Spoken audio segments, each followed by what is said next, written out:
Is it more important to cut fat or carbs if you want to lose weight and stay healthy? Hi, I'm John Rose. Welcome to my YouTube channel. 33 years ago, I changed my diet, quit eating animals, went to a low-fat diet, and I couldn't believe the improvement of my endurance. I was exercising 7 to 8 hours every day, consistently, day in, day out. And when I changed my diet, I could tell it made a difference. And I'm really excited because 1 week from the day I'm taping this, I probably won't have this published for several days. Today is September 9th. But in 1 week here in Houston, the Game Changers is coming. And it's going to show a whole bunch of athletes. It's a documentary by James Cameron. It's going to have a whole bunch of athletes that are doing what I started to do 33 years ago. Stop eating those animals. Watch your performance get better. Watch your strength get better. Watch your speed get better. Watch your health get better. And I'm excited about this documentary because it won a lot of awards for that reason. The research it's done, the studies it's showing, that clearly shows the answer to the question when it comes to losing weight and getting healthy. It isn't a high-fat diet. But there's a lot of confusion around nutrition. We should stop and scratch our heads and ask ourselves, why is there so much confusion around the subject of nutrition? And in order to understand the answer to that question, you have to understand who is behind the curtain. We have to understand that there's a small group of people, folks, that own and control every major sector of human endeavor, especially our educational systems, that are used to control what we think. Because when you can control what people think and what they know, you can control what they do. Sadly, the powers that be want us to be sick. It's part of their agenda. They are the result of our sickness, and now sickness perpetuates sickness. The status quo wants to remain the status quo. That's why our nutritionists are not taught anything when it comes to how to eat. That's why doctors don't know anything about the cause of disease.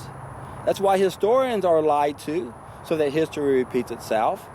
Virtually every field that we need to get out of the rut we're in, the hell we're in, is controlled by a small group of people. They're the ones behind the curtain. They're pulling the strings. They're making sure that our experts don't know anything so that we don't know anything. So that there's confusion about whether we should cut fat or whether we should cut carbs. I know the answer to that question because 31 years ago I started writing a book on weight loss because I perfected a very complicated mathematical procedure to keep track of my carbohydrate fill tank. I spent 1,500 hours keeping track of that carbohydrate fill tank because I know how important it is to keep it full. And in order to lose weight successfully, you got to keep it full to protect your lean body mass. If it empties, you'll either kick in gluconeogenesis or ketosis. Now, you don't want either one of those to kick in, except you do on ketosis when you're in a fasting mode, because that's how it's supposed to work. So ketosis is our backup system. It works for a reason, but it's not what we're supposed to be using on an ongoing basis. It's not how we're designed. Once you understand how we're designed and how our fuel tank works, and then when we look at our species-specific diet, there's no question as to what type of food we should eat to lose weight safely, and more importantly, to be healthy, because that should be your number one priority. Not to lose weight, but to be healthy.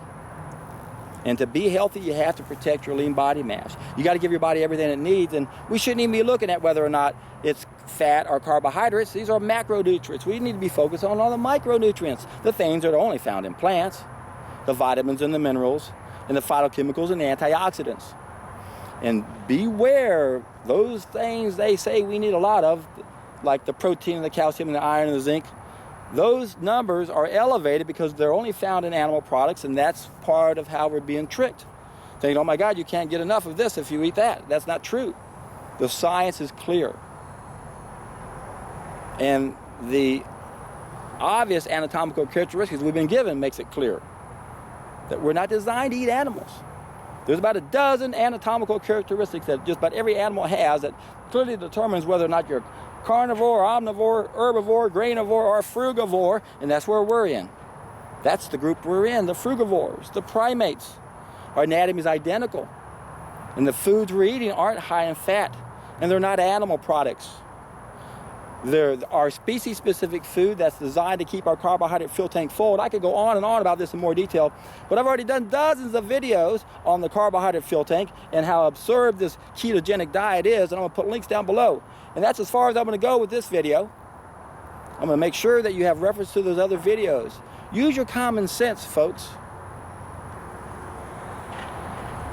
Think about it.